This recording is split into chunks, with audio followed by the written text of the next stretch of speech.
Good morning, friends.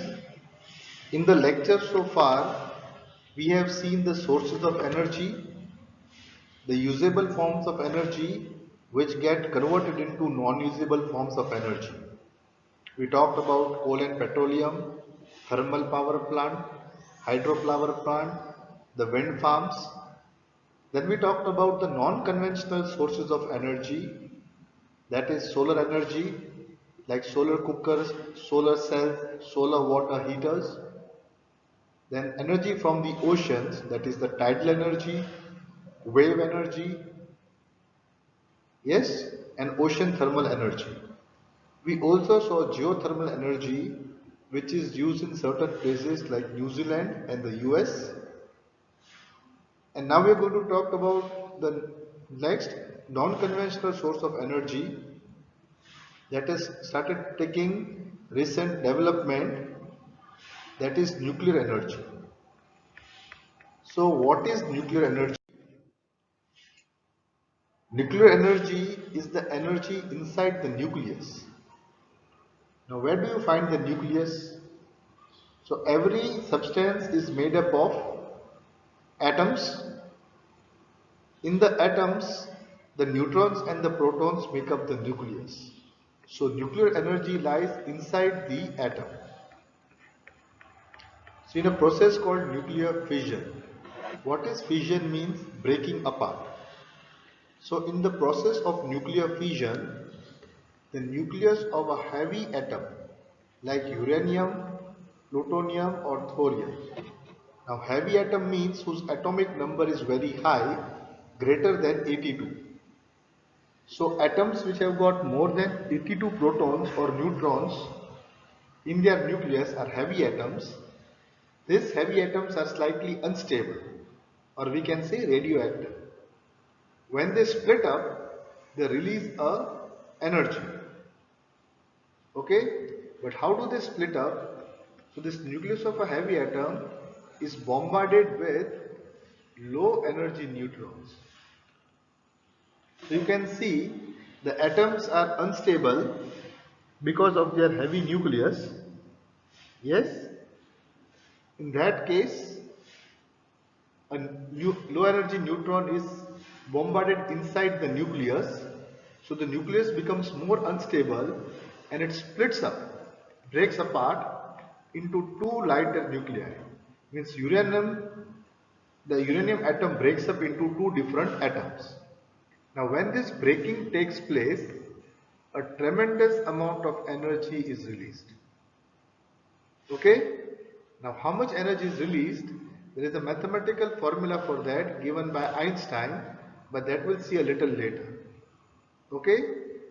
So what happens is the energy released, because the mass of the original nucleus is a little more than the sum of the masses of the individual products. Means the heavy atom which breaks up, the mass of the heavy atom, yes, it is broken down into two smaller atoms whose mass, if you add up, then there is a little more. That little more mass gets converted into energy. This is called nuclear energy. Now let us see, just for the sake of comparison, the fission of an atom of uranium. Yes, one atom of uranium, just one atom of uranium, when it breaks up, it produces 10 million times the energy produced by the combustion of one atom of carbon from coal. So here the comparison is of one atom. Now we never burn one atom of coal, right? Or we never burn one atom of carbon. But the comparison is shown here. You can take the comparison in one atom or comparison in 1 kg. So if you burn 1 kg coal, sorry, when you burn 1 kg coal, how much heat is given up? If you do the fission of 1 kg uranium, then million times more energy is released. So, suppose let us say we need, uh, say 1 ton or say 1000 tons of coal. To produce the same energy, we just need 100 grams of uranium. So, small amount of uranium generates a high amount of energy. So compared to coal, uranium possesses much more energy. So how to make use of this nuclear energy? There is a nuclear reactor designed for electric power generation. So now we are going to generate electricity from this nuclear energy. So this uranium is called nuclear fuel. Okay, and this fuel is in a part of a self-sustaining fission, means slowly the atoms start breaking up, releasing the energy, but the energy is at a controlled rate. If the energy rate is not controlled, then it becomes a nuclear bomb where all the energy is given out together. When the energy is given out at one go, we cannot make use of that energy. So the energy rate has to be controlled. Now the heat energy which is released is used to produce steam, and the steam rotates the turbine which generates the electricity. So the nuclear power plant, the fuel, that is uranium, enriched uranium, is broken into two different atoms, means it breaks down, releasing the energy. That energy is used to boil the water, produce steam. The steam pushes the turbine and produces electricity. So just like in a thermal power plant, we use coal to convert water into steam to rotate the turbine to generate electricity. When we use uranium, then we have to only use 1 kg uranium instead of 1000 tons of coal. So uranium seems a better option than coal. It does not produce smoke also. So this we talked about nuclear fission. So you can see nuclear fission. This is a uranium-235, a very heavy atom. A low energy neutron is pushed into the nucleus. It makes it unstable. So one neutron added becomes U-236, which is very unstable. Because it is unstable, it breaks down into barium-144 and krypton-89. Now 144 plus 89 will give you 233. The mass was 236. Now the mass of this and this combined is 233, and plus there are 3 neutrons. So uranium-236 has broken down into barium and krypton, releasing the neutrons. But these neutrons have to be controlled because they are high energy neutrons. So these neutrons, which are high energy neutrons, need to be controlled. So these neutrons are slowed down totally. Then this neutron will bombard the next uranium, and again the chain process will continue. But remember, this 3 can bombard 3 different uranium. If it bombards 3 different uranium atoms, then from 3 these neutrons become 9. Then 9 become 27. 27 become 81. In such a fast reaction, it becomes a nuclear bomb. The energy is released at such a fast rate that we cannot make use of it. It becomes destructive. So to keep the process in control, these neutrons had to be slowed down. It is slowed down by heavy water. The formula of heavy water is H2O, but this H is not hydrogen with only one proton. This H is deuterium with one proton and one neutron. It is also called D2O, heavy water. So heavy water is one thing which slows down the neutron, okay, energy of the neutron. You have to slow down the neutron. Controlled energy, then it is allowed to bombard the next uranium atom. So the chain process continues, releasing the energy. Secondly, the heat generated is too high. So these uranium rods also have to be cooled down. It is done by something called a coolant. Now this diagram gave us the information on nuclear fission. There is something called nuclear fusion also, which we will learn sometime later. We have deuterium, which is an isotope of hydrogen. we have tritium, which is a isotope of hydrogen. They both merge, giving rise to an unstable atom from which we get a helium atom and we get a neutron. So see the difference. In fission, a heavy atom like uranium splits up. In fusion, two small nuclei merge together, they mix together. So have you understood the meanings of the word fission and fusion? Fission means to split up. Fission means to split up. So here the nucleus splits up into two, and fusion means to merge together. Here two lighter nuclei merge together and produced a helium atom. In this case also energy is released. Now we have got nuclear fusion. Yes? So nuclear fusion means joining lighter nuclei to make a heavier nucleus. So the hydrogen or isotopes of hydrogen, like we said, deuterium and tritium, they come together and produce helium and a neutron. Now this fusion also generates a tremendous amount of energy, which I told is Einstein's equation E equal to delta mc square, where E is the energy release, delta m is the change in mass. I told you, even in fusion and even in fission, both in fusion and fission, the original mass is different. So the mass of the reactant, the original atom, is different from the mass of the other atoms. This difference in mass gives us the amount of energy. If you see the mass of the product, like I told you, is little less than the original masses. So this change in the mass is released in the form of energy. Now such nuclear reactions, where we can see them, is the source of energy in the sun and all the other stars.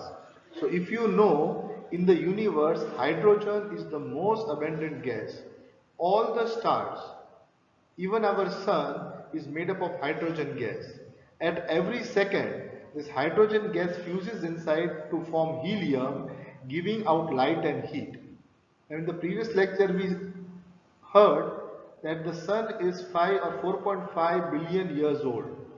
Means, imagine the amount of hydrogen inside.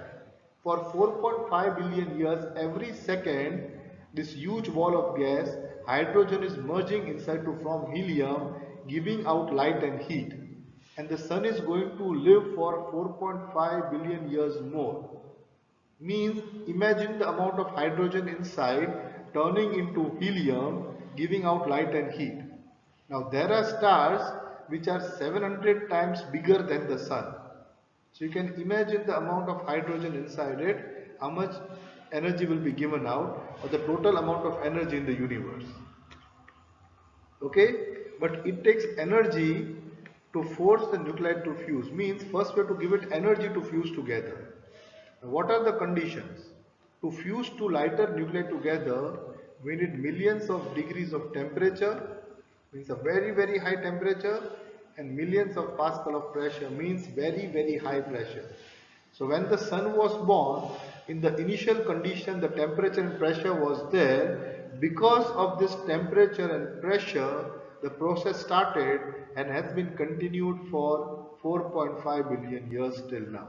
And all the stars in the universe have got a tremendous amount of hydrogen, which every second fuses to form helium, giving out light and heat. So nuclear energy, we saw, is a very good source. Compared to coal, this can give more output. But there are again certain drawbacks of nuclear energy. First of all, the fuel, that is uranium, is radioactive. Also the products from barium and krypton, the waste, is also radioactive. What does radioactive mean? It gives out harmful radiations. Those radiations which cause skin cancer, damage the eyes and so on. So the major hazard of nuclear power generation is the storage and the disposal of spent or used fuels. Means after we use the fuel, then how do we dispose the waste? because the uranium is still decaying into harmful subatomic particles, giving out radiations which can harm the water sea. These radioactive elements cannot be put into the sea. The radiations will destroy the ecosystem of the sea. If you put them in the ground, it will destroy the ecosystem of the ground. Put them in the air, it will destroy the ecosystem of the air. So radioactive elements waste is very difficult to dispose. So how is it controlled? Special lead tins are made. In the can, they are specially coated with lead because only lead can prevent the leakage of radiation. So this improper nuclear waste, storage and disposal result in environmental contamination. So nuclear power plant is very good, but the waste which is produced is so dangerous, it is very difficult to keep it in control. In the risk of accidental leakage of nuclear radiation is there. Then there is a high cost of installation risk, yes, of the power plant, high risk of environmental contamination, and there is very limited availability of uranium. So these are the drawbacks. Now it is very surprising to know nuclear energy was first not used for generating electricity or energy source. It was used for destructive purposes. Yes, you know the atomic bombs on Hiroshima and Nagasaki. So this time, at that time, sorry, this energy was used for destruction. But then nuclear power stations were designed. So the fundamental physics of the fission chain reaction in a nuclear weapon is similar to the physics of a controlled nuclear reactor. But the engineering part is different, I told you. In a nuclear bomb, a lot of energy is given out in a very short time. In a nuclear power plant, we want to control the output of energy. The energy output has to be controlled so that proper use can be made of that. If it is not controlled, then it can give rise to destruction. You have heard about the Chernobyl. In Russia, the Chernobyl plant, yes, it had blown up and all the radioactive material was linked into the air. Even today, Chernobyl is still very, very radioactive and no humans are allowed there. The nuclear radiations has harmed the water, the trees, the animals, and everything has been contaminated by the nuclear radiation. The place is Chernobyl. You can do the Google search on Chernobyl and find out what damage the nuclear leakage caused to the whole environment. So now we will see the environmental consequences. So what are the consequences? Exploiting any source of energy disturbs the environment in one way or the other. So if we use biogas plant, then we saw that biogas is mostly out of waste, so that doesn't disturb the environment. Secondly, solar cells are using sunlight, so that doesn't disturb the environment. But in the hydropower plant, building a dam has got very bad consequences on the ecosystem. Wind energy is also not creating disturbance in the environment, but it has got its own drawbacks. But all the other sources we saw, we have to see the ease of extracting energy from the source.